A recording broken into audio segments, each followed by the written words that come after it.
Oi, tudo bem com você? Meu nome é Patrícia Antonucci e esse é meu canal. Hoje eu gostaria de bater um papo a respeito de uma notícia que saiu em meados de junho. Foi exatamente, acho que 10 de junho de 2019. Eu vou colocar um link para a matéria que eu li aqui embaixo, a respeito de um funcionário do INSS que foi exonerado por ter mentido na autodeclaração sobre a questão da cota para negros. Né? No caso, ele não só fez uma autodeclaração, como ele tirou uma foto, e nessa foto ele teria usado lente de cor castanha para os olhos e teria pintado a pele de uma cor mais escura para parecer negro. O caso está sendo investigado.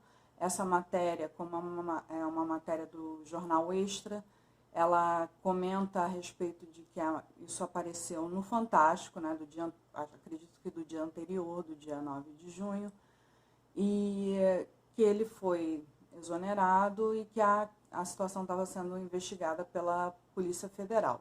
A Polícia Federal, porque o INSS é um órgão público federal, então acaba sendo uma obrigação da Polícia Federal investigar essa situação.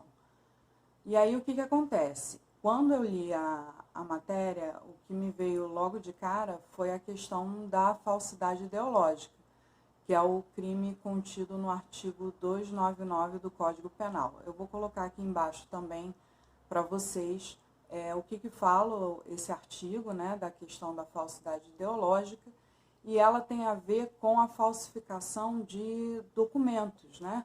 E no caso, a autodeclaração que ele faz com a foto, elas formam um documento, né, parte da documentação dele para esse concurso. Então, quer dizer, se ficar comprovado que realmente há uma fraude nessa situação de que ele mentiu a respeito dessa condição subjetiva dele, dessa condição pessoal, dessa condição familiar de vida e tudo mais, ele pode ser processado pelo crime de falsidade ideológica. Esse crime, no caso, ele precisa que seja crível a falsidade que está sendo atribuída ao documento, né? E aqui eu também tenho que fazer um parênteses, porque existe a questão do documento falso e documento falsificado. O documento falso é aquele que já nasce falso, ou seja, a pessoa quando produz, já produz um documento que não tem veracidade. O falsificado é aquele que a partir de um documento verdadeiro, de um documento que ele tem fé pública, né, ele há uma alteração para provocar uma falsidade nele. Então, por isso tem essa diferença. No caso dele, ele teria produzido, né, no caso dessa situação, não atribuindo realmente um dolo, né, porque para esse caso a pessoa teria que livre e conscientemente estar né, praticando o crime, ele teria produzido um documento falso, né? Então, assim, a situação atualmente está sendo investigada. E aí, nessa questão da falsidade ideológica, a principal vítima é o Estado. E nesse caso, realmente, a principal vítima é um Estado, porque foi através de um concurso público em que ele traz esse documento que está sendo considerado uma fraude, né?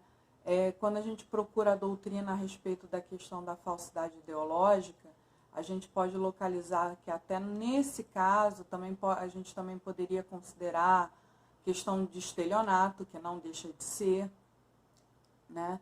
Então, e nesse caso específico, a vítima seria o Estado, porque foi a questão do concurso público, foi a questão contra o INSS, né? Aí, apesar do INSS ser um órgão independente, com regras próprias, ele segue algumas situações do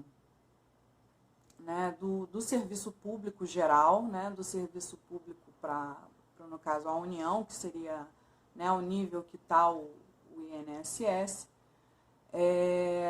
Mas assim, a gente também tem que pensar que esse é um crime que qualquer pessoa pode cometer, né? No Código Penal existem crimes que são específicos de funcionário público, ainda mais esses crimes que remetem à questão documental.